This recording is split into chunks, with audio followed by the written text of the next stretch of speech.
Hello. And we have come to another intriguing turn of the Shitterbowl.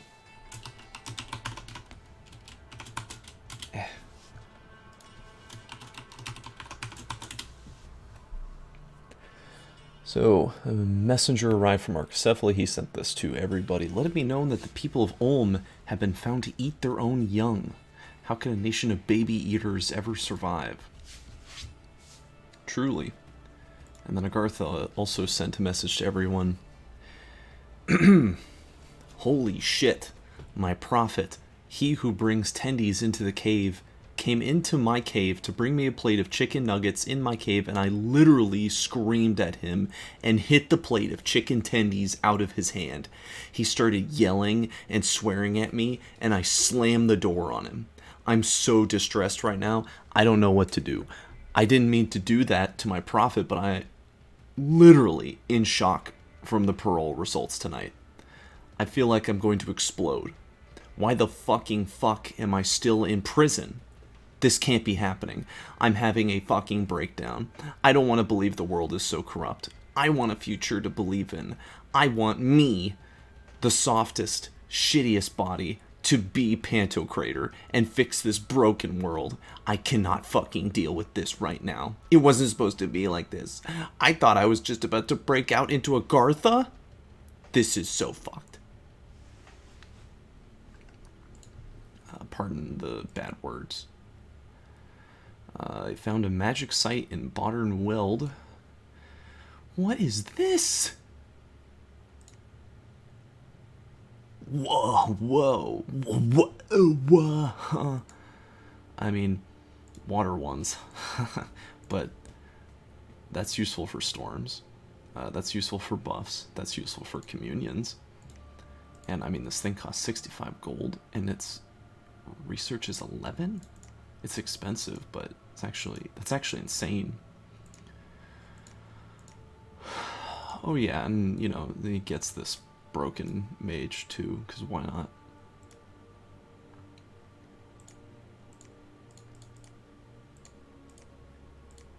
Well, this puts nature into, no it doesn't. This puts water into Arcecephaly's communions, right? I don't think he has water. No, of course he has water. Never mind. It doesn't, okay, so that doesn't actually do anything for Arcecephaly's magic diversity, but this is a pretty good mage. It is a priest. It gets his priests into communions, I suppose. 1 in 4 times. These guys aren't bad. And this seems like a good mage. I don't know if it's efficient on the research to gold. I mean, especially if you consider the upkeep. I guess we could just compare it to a mystic, right? A mystic costs about double, and you get 4 more points of research. That's not actually true, right? You get more than that. No, never mind. So I guess in terms of research efficiency, these guys are much better. Oh, it's even higher? Why is it 13 now? Must be because of his scales. Yeah. Must be because of his scales. Wow, so these things are actually like insane researchers. It's pretty cool. And these guys are great too. You should definitely consider making those. I mean, at the very least, fantastic magic site. 3 different gems, all very important ones too. Water elementals, and then these other 2 things are used for a variety of purposes. So, he's building a palisade here in 146. That's kind of insane. And what is he moving to this desert? A very small army. I think Fascia put 10 PD here. This might not be able to beat 10 PD, but I suppose we'll see. What is he doing? He's taking this general and he's moving him over here. I guess to collect all these units he's building. What's he making in his capital? He's recruiting his first astrologer. These guys are pretty neat, and they have fortune teller too. They're really high astral mages. What's he sending over here? Cleopatra, maybe to site search. He's not actually, oh no, he is. He's trying for this province this turn. Okay, I was gonna say, like, it doesn't seem like he's trying to take any provinces, but he is. I guess he doesn't want to move into these Amazons or these barbarians. Oh, I'm sorry, I didn't even bother to watch the battles.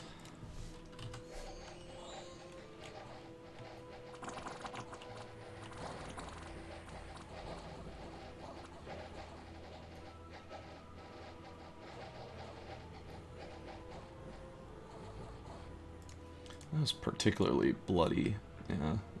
But that was a lot of Lion Tribe. That was actually a very big battle, all things considered. Oh, and he fights even more Lion Tribe.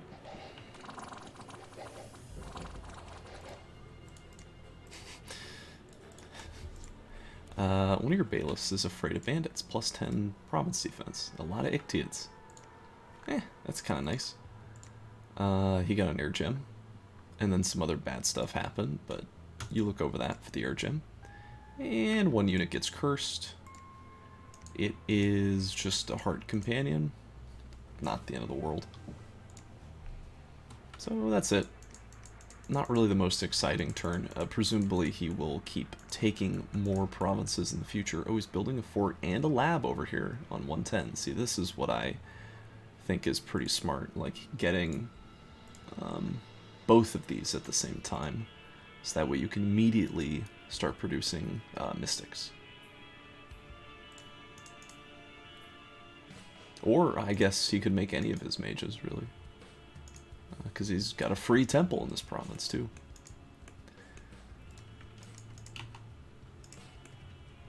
He's finally researching a little bit. He's going for thaumaturgy, too.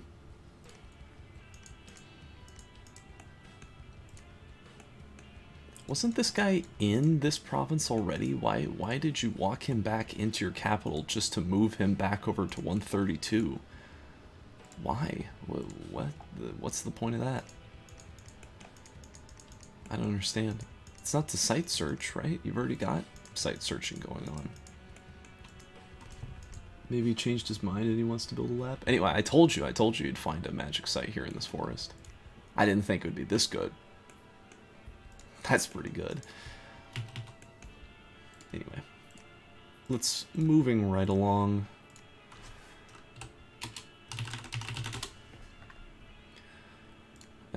This message, this one, and then Agartha sent a message to Ulm. We can be friends. We're not so different, you and I. We both know that it's better to build that to destroy. Lost a couple units, and then this is his big battle against the throne. So an interesting formation here. He's got his god in this battle and his prophet. A lot of master smiths all being scripted to hit the enemy for minor damage. And he's got the opposing force has some sages, which could cast mind burn a few times. That's the scariest thing.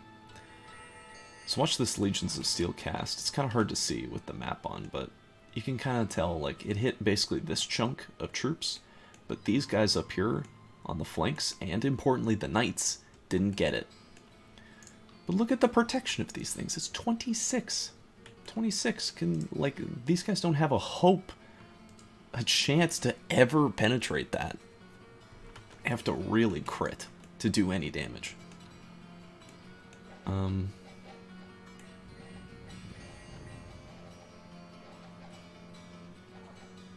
See, the flying shards is doing chip damage to these guys.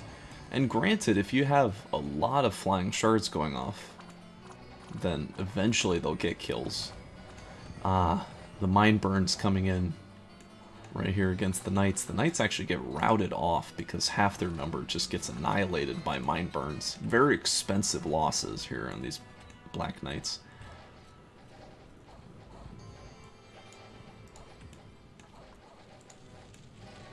Some more mind burns.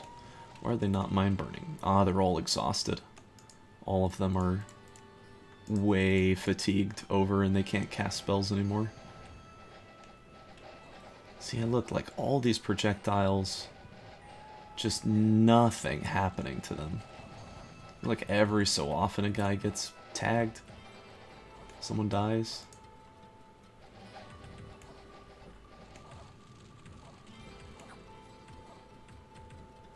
Now they're in the mage line.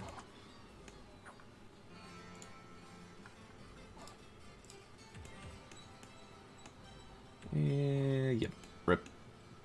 So Ulm manages to succeed, taking the throne, taking almost no casualties at all. The only casualties he really took were the Black Knights running forth and getting targeted by mine burns, which this was like the one unit that he really didn't want to get targeted by mine burns, and they got hit by it so badly that they retreated. But all three of them did survive on the retreat, so that's good. However, this is a very expensive loss. Like, I mean, I say that, but this is like the status quo of Agartha and Archaecephaly. Like, this is just their normal state, is losing this much gold every turn. So for Ulm, this is a real anomaly. But all things considered, this was pretty cheap for a Throne of Ascension. And what about his other battle?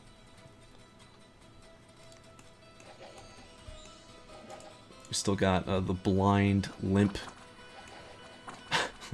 the crippled Pikeneer. He didn't see combat today. He just, well, he can't see anything. But he didn't get directly involved. A couple of his brothers died, but they took the province. So, and he finished a fortress over here in 39. So it looks like he's not sending more gold to Fascia. In fact, he's just sitting on a massive gold dump. And wow, look, all the mages being sent back to the capital to research, I presume. Seems kind of foolish. Like, if you have all these mages here, just, you know, okay, claim throne, great, perfect. Site search, looks good, solid. Just have one guy stay back and have him build a palisade, you know? Why not? I mean, the throne isn't giving you that much. Like, it's good, you definitely want to keep it.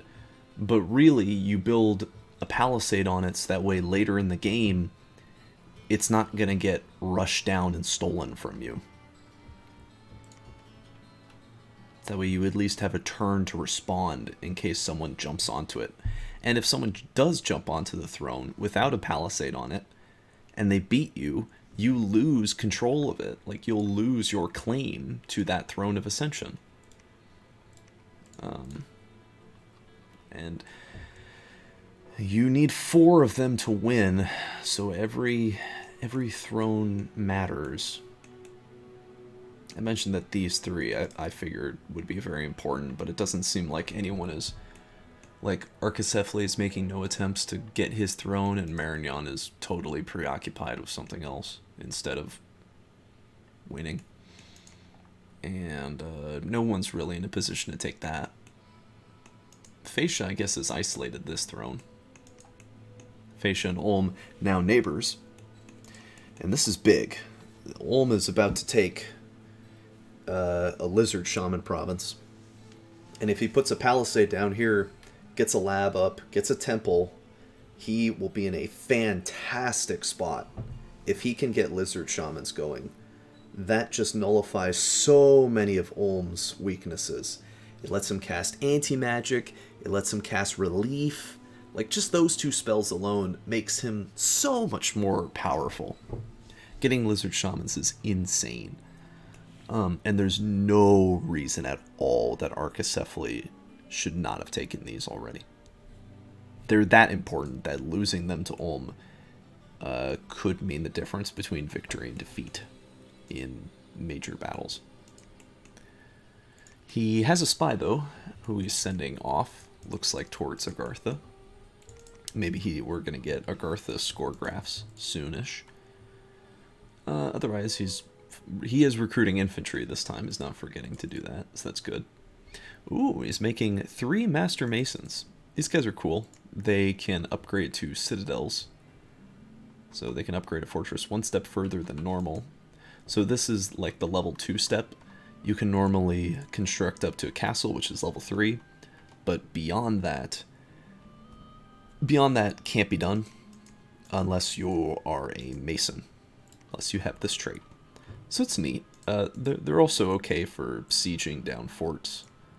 You know, pretty high siege strength, and their siege defense is neat too. Sappers, though, these guys are also really good at sieging down forts. They're Ulm's best unit for sieging forts. So I'm curious why he's deciding to make these now. He still has lots of indie land that he should be taking. So I'm curious why he's deciding to start massing up sappers. He has this big army just sitting here on his capital. Or on the throne.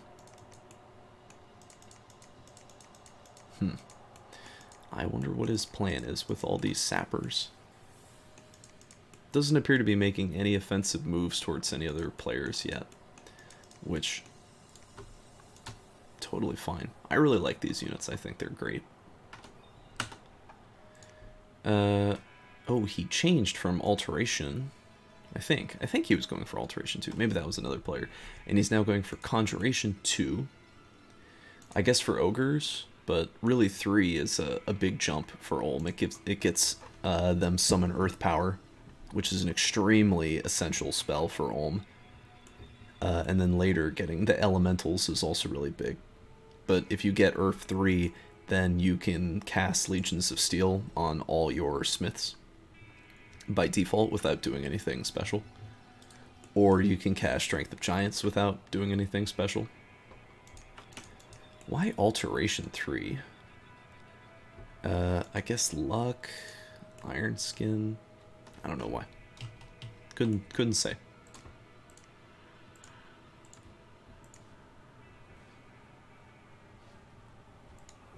And now Marignon. So we got the same messages. He tried to assassinate. So he checked, I guess in the order of priority, the units being constructed happens first, because Facia was building a scout in this province. So the scout got built first, and then the assassin checks for assassination targets, sees the scout, and attacks him. And he wins that. Oh yeah, he just stabbed him twice and killed him. Chopped his leg off. And stabbed him again. And here's Facia attacking Marignon with his limping, drooling abominations. Thankfully the PD will put down this horrible menace. I presume. Yeah. No trouble. So that's another mercenary company of Facia down the drain. And this is just Marignon trying to expand to his south with troops. Did he get all of his knights? No, he didn't. He missed a Knight of the Chalice with that script. Because he only blessed one time. I wonder if he realizes that he's doing that. I'm sure he wins without error. He does. And this is the battle of Marignon attacking Facia. Fortunately, or perhaps unfortunately, Facia escaped with all of his troops. The only thing he's got here are Bandar warriors and the Barbarian PD. And Marignon's got his whole army. Yeah, this is like weird. Did he? No. Whoa. I counted 3 there. And this one too. So he missed 4 knights. The Chalice didn't get his bless. And that paladin just got chopped up. Oh, these 2 paladins are so tanky. This guy takes a little bit of damage from a Bandar boy, but they just get clobbered. Actually, this paladin took Battle Fright. Oh, okay. So his Hall of Fame, or he's not on the Hall of Fame, his scepter guy, his renamed paladin, that's what makes him more important. He did take a Battle Affliction, which is pretty bad. Pretty sloppy play for Marignon, actually, on that. Like, there was no reason to lose a paladin. Wait, he lost 2 Knights of the Chalice as well? I didn't pay attention to that at all. How'd that happen? Crossbow must have killed it. Crossbowmen must have killed them. Like, this paladin I got.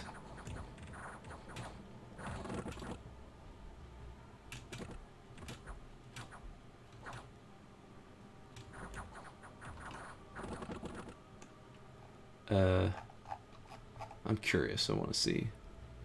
So these 2 guys died. Was chopped up by a barbarian. Oh. Well, he's not actually dead. He's just at undying HP, so I guess they die after the battle. Which the game isn't counting as a kill, I guess, because he still has undying HP. I guess that's whatever. So, Facial lost a little bit more. You know, he spent quite a chunk of change on these Bandar warriors, and this Barbarian PD is pricey. This is like 200 gold of PD, and like at least 3, if not 400 gold in them for including the mercenaries, for 240 of Marignons. Definitely not a victory for Fascia, but there is some silver linings that Paladins and Knights of the Chalice are hard to reproduce. Like, of course, you can get more of them, but they do consume holy points. It's just another restriction Marignon has to worry about. But all things considered, regardless of the sloppy scripting, he wins the battle decisively. Gets some unrest. Gets a nice chunk of gold. Even with Misfortune 2, he's getting random gold stuff. And the Onion Knight is now on the Hall of Fame. So he's trying to assassinate again in this farmland, which now has a much bigger Phasian army, as it looks like he retreated his troops out successfully to this farmland. And he is sending both these guys over here. This army looking a little smaller now than it used to be. Still only blessing 1 time and then holding. There's really no point. This hold command should just be a bless. It would do exactly the same thing. He would sit in place for another turn. But maybe now you won't miss your knights getting blessed. Anyway, we'll have to see what Fascia's doing on his turn. Looks like he's just patrolling around with paladins, recruiting crossbowmen. Like, if you didn't recruit these crossbowmen and... wait, no, you can't. Can't. Why? What's constricting you? Even with this province, the extra resources don't add up. That's unfortunate. He is forging a Mercy brand, which is this item, a unique Marignon tool. It's a decent blunt weapon. It gives fear, that's probably the best part about it. Inquisitor, who cares? Patrol bonus, who cares? Costs 10 fire gems, way too much. Maybe for 5 I would make this. The fatigue effect is fine. It's good, it's decent. But as a weapon, it's kind of mediocre. The fear is the best part. Fear is a fun, cool mechanic. Oh, he is trying for the nightmares now. Okay, he's taking all these guys. I'm sure he'll win. And once he has that, he'll finally have his whole cap circle, his whole cap ring, and he'll have the most resources he's ever got. He's getting a Grand Master this turn and a Paladin. These are his cap-only super mages, and they're pretty good. What is he researching? He's going to have Conjuration 3 next turn, which is a pretty big power spike with Phoenix Power. Opens up a lot of new spells. However, importantly, he doesn't really have any other research, so having high fire doesn't really do anything for him. Still, his research is nowhere near the worst in the game. A lot of provinces over here with no PD on them.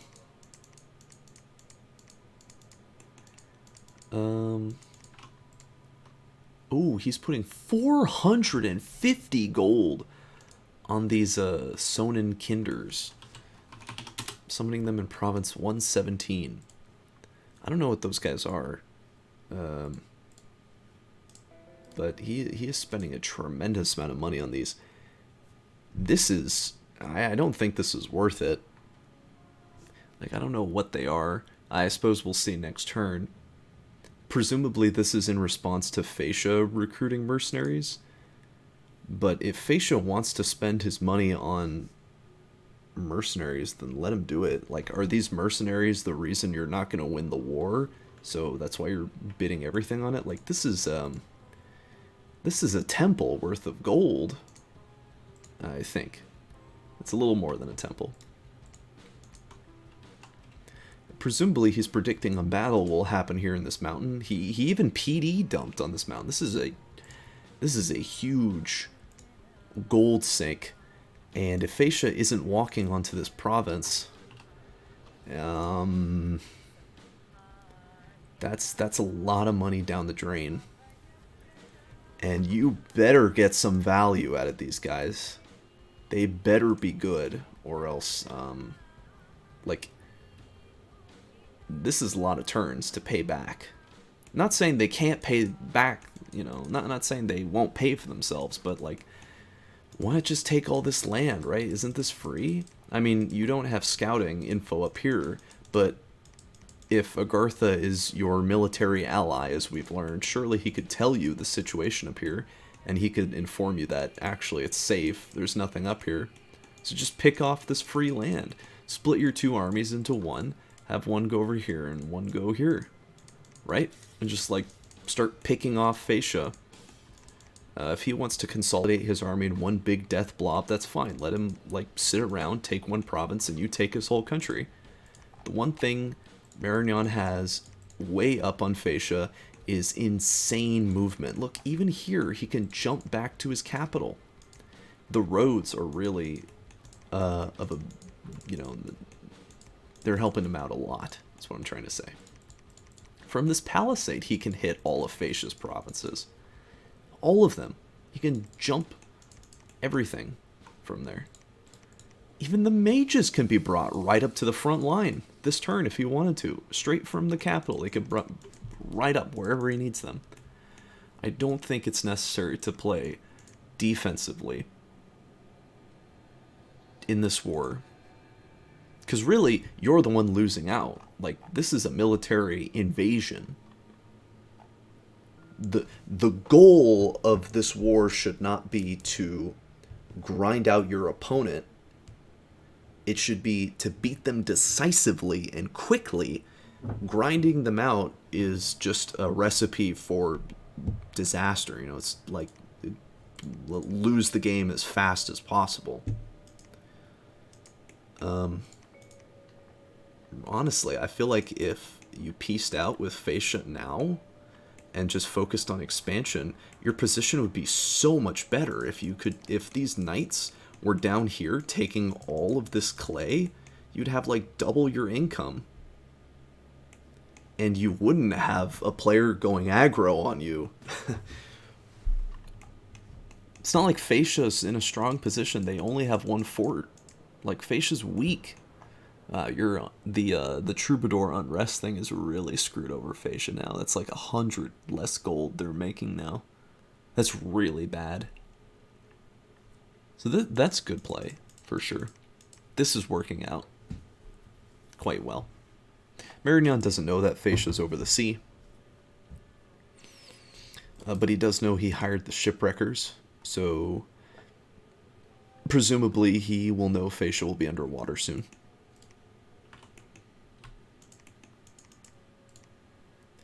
Anyway, this recruitment seems fine. He's going to get Thaumaturgy 1 afterwards for his communions. Seems smart to me. So let's look at Agartha's turn. Wow, so Agartha had a lot going on this turn. He found 2 magic sites and he fought a bunch of battles. So this is with his mercenary company. He has them just shooting arrows. Yeah, I think he friendly fired his troglodyte slave there. Let's see. No, I mean, he was definitely killed by heavy infantry. Okay, never mind. He didn't actually get hit by... He didn't get hit by an arrow. It looked like he did, but he did not. So he wins this battle. Yeah, pretty successful. I mean, he lost the slave, but that's alright. Pretty good, all things considered. And here he is trying to retake his cap circle. So we can finally see these statues in battle. However, barbarians, probably one of the best indie units to beat statues. Oh god, the troglodytes were just killed immediately.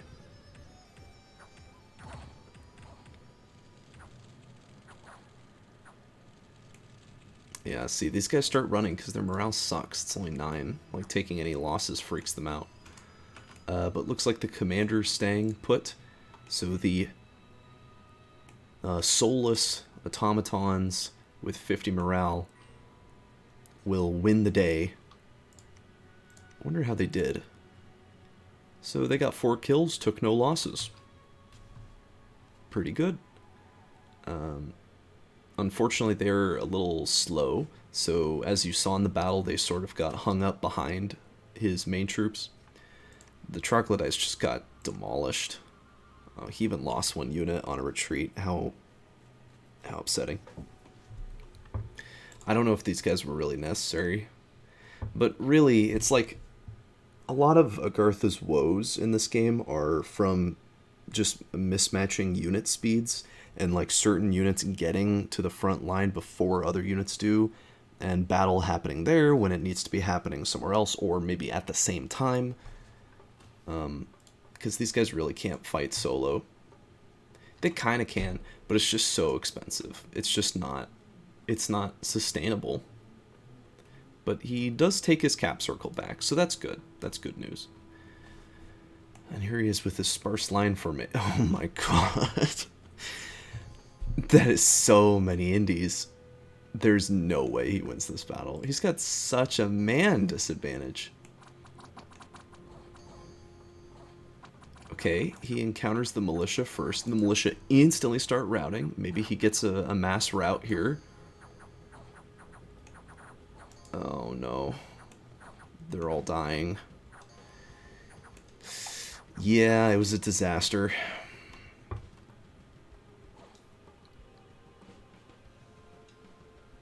Well, this guy's crippled. Presumably he doesn't make it out alive. His prophet did escape, so that's good. And this wasn't actually that bad. Like, in terms of just raw gold numbers, this was much more disastrous for Agartha in terms of just gold loss. This is 150 gold. And all of his retreaters made it out, so that's nice. But yeah, like you can see in the numbers here, he was outnumbered more than 1 to 3. This was it. The results that he got were pretty amazing, all things considered. But so that's one army. That's one expansion army dead. And here he has more infantry going up against barbs. I've been wrong about how these battles have gone in the past, but I feel like barbs are just super strong. Kind of depends on how the troglodyte slaves do here. Okay, this guy's doing good. Oh, that guy gets chopped up by the chief.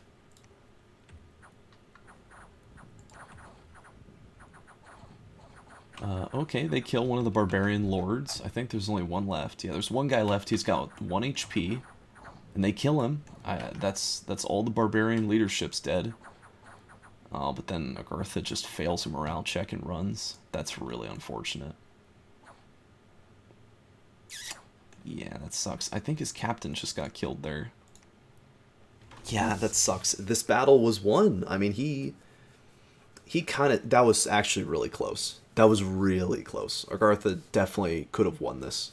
It was just by, like, the slimmest of margins that his guys checked for morale first and failed.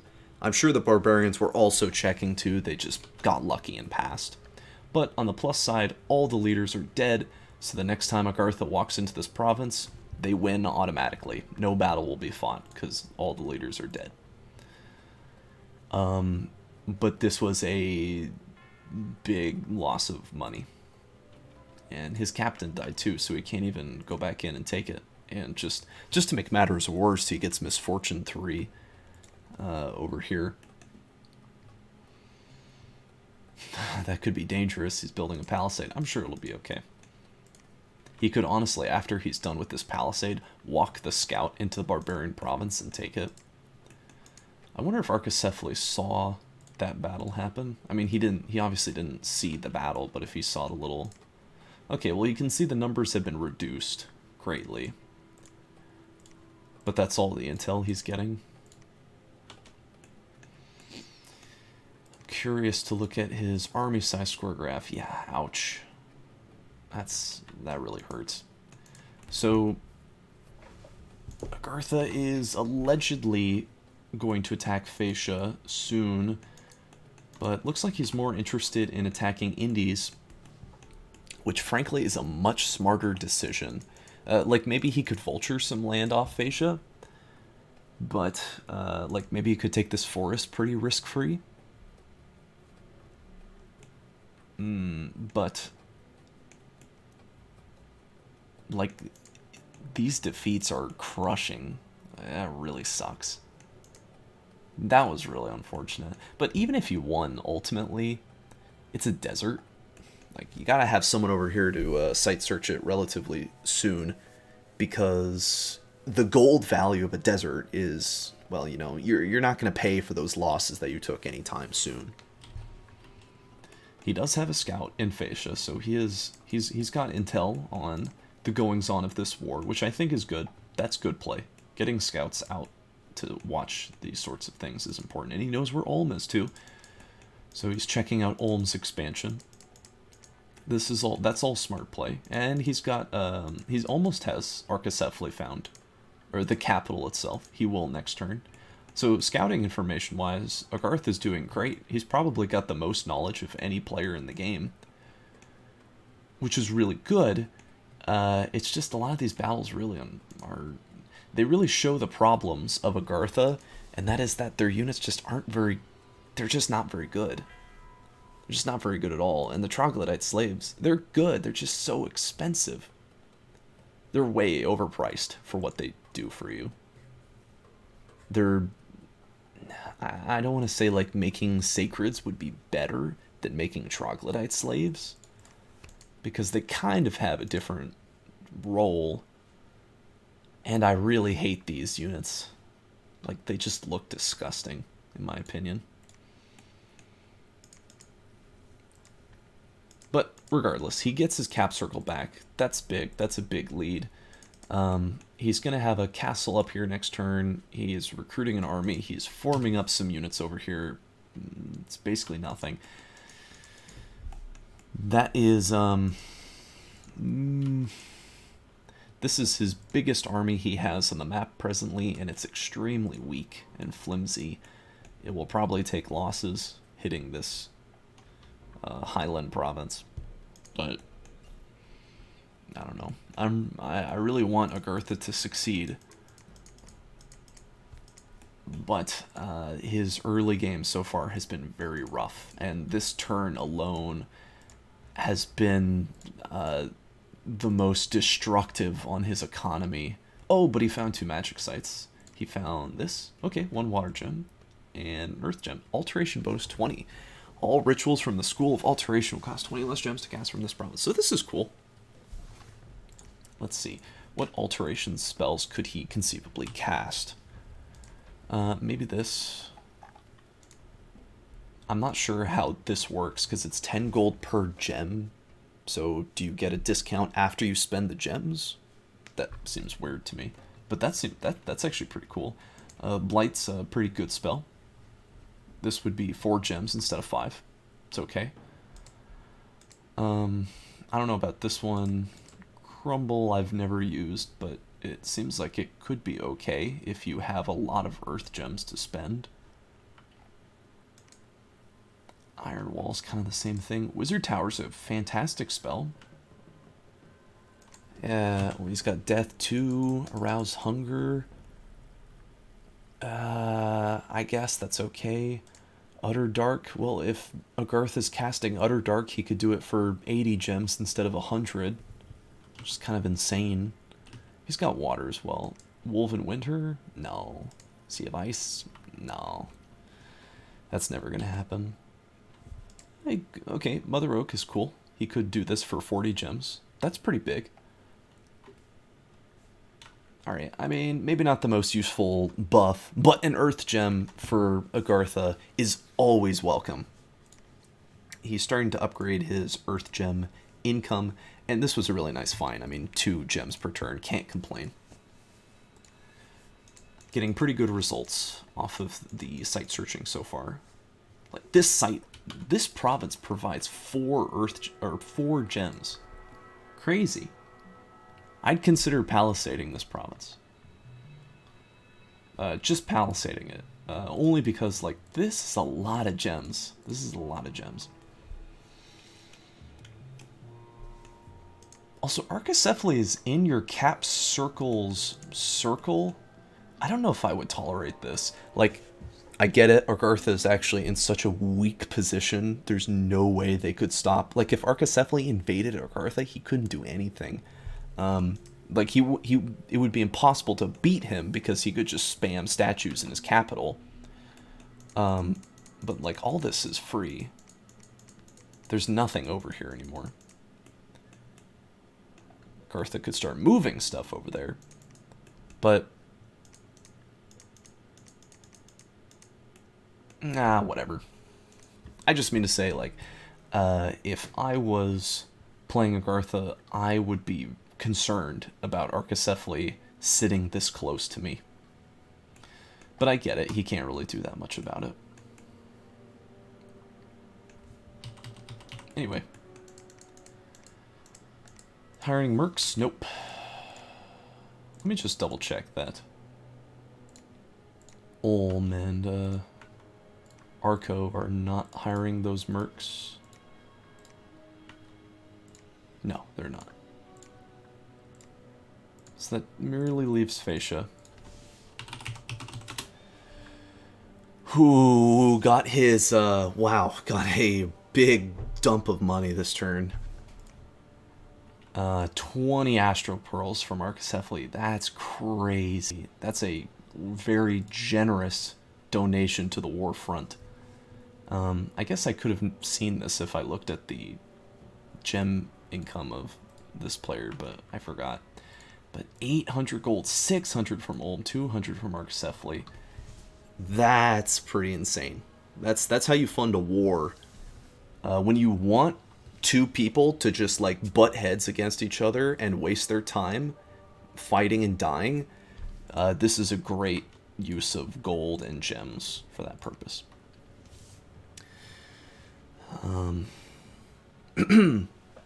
And I walked up to my car, and in those days, you remember, you'd get the straight razor and you bang him on the curb, get him rusty, dip him in a rain barrel, get him rusty? And I looked at him, but I was smart then, and I said, first of all, I said, when I tell you to get off the board, you get off the board, and I'll kick you out again. But I shouldn't have called you Esther Williams. I apologize for that.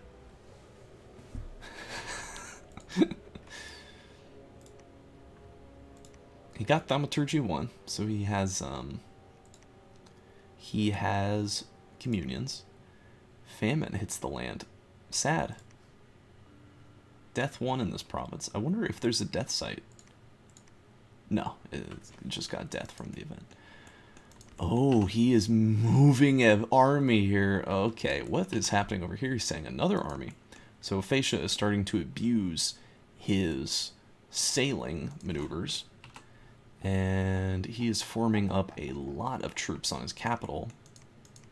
A lot of, like, random indie commanders that he recruited. He is taking these guys and sending them underwater. These guys are size 3, so they have a chance to resist the Ichthyid nets. But that said, I'm sure they'll crush the Ichthyids pretty effortlessly. These guys are good. They're solid. Led by Ugolangna, wielding a sword of sharpness, even though Sprite clearly has a halberd. I'm sure he'll take this province, and this sort of bodes poorly for Marignon, because now it's like, well, Facia can never really be killed if he gets underwater. Like now it's a real pain to get him out of the game if he's underwater. He's already a pain because he's over here. However, this battle will be a disaster for Facia. That is undeniable. He is splitting up his death ball into tiny pieces, which I get it. Raiding is useful, and I think this is smart, because this is not a province that Marignon... I mean, he should know that you could sail all the way over here, but at the same time, you know, you wouldn't expect it, right? This is a more logical movement because it's just adjacent. It's just province to province, like hitting here. You know, that's an obvious move. But yeah, I mean, this is going to be a disaster. The best thing he could hope for is killing a few Knights of the Chalice. He's going up against 20 plus knights, 2 paladins. All those mercenaries are coming out, and 20 province defense. And province defense, by the way, impacts morale checks very little. So PD dumping for that purpose isn't really bad at all. It very slightly contributes to morale checks for overall army HP loss, if that makes sense. I'm sure this province will be taken, and he'll get the gold from it, and you'll have a neat raiding party in the back of Marignon's land. But this is going to be a defeat for sure. Well, okay, I say for sure. He'll probably get smashed here.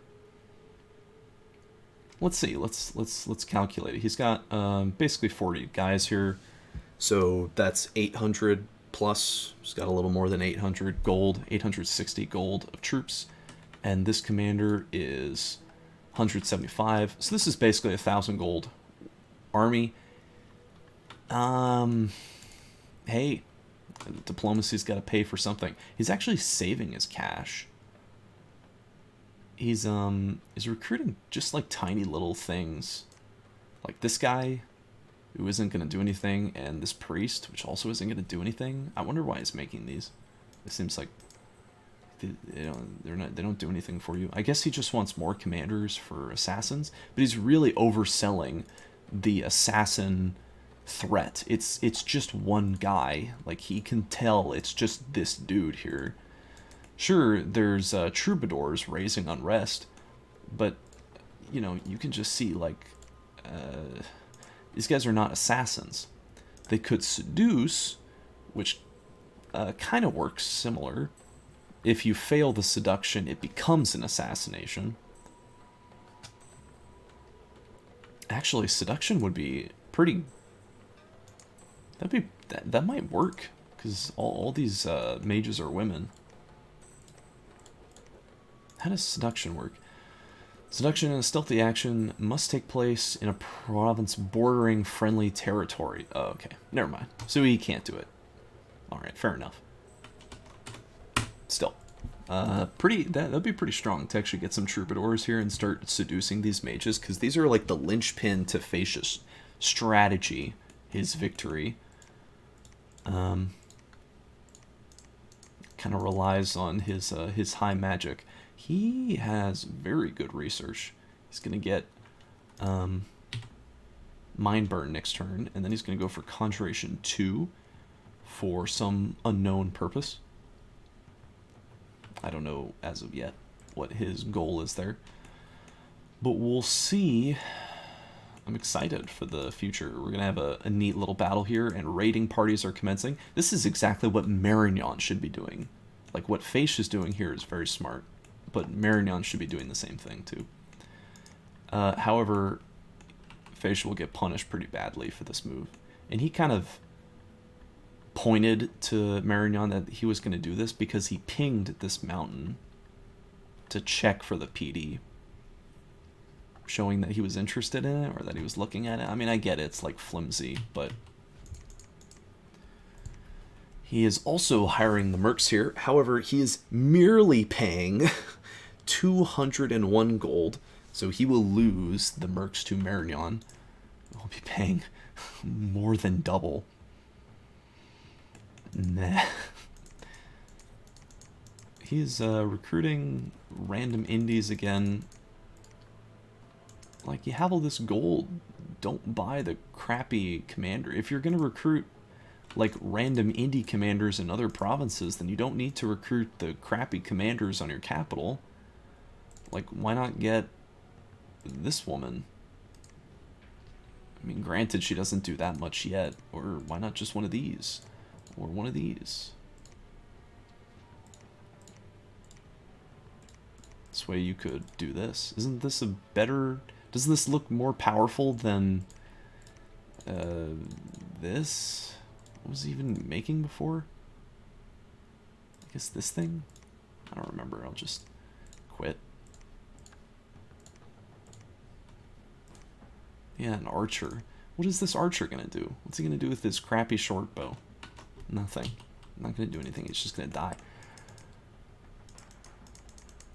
Oh, I see. He's PD dumped too. He's raised the PD on, I think, several of his provinces, but especially this farmland, he raised it to 20. Just a big waste of gold, honestly. Like, PD is not going to stop a Knight of the Chalice. Just a human levy with his spear isn't going to do it.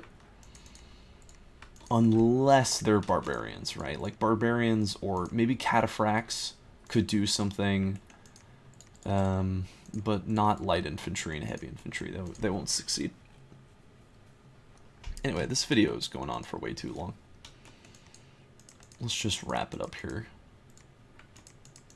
Anything else he's doing? Nope, don't think so. So, and that is the end of that turn. We'll have some battles between Fascia and Marignan.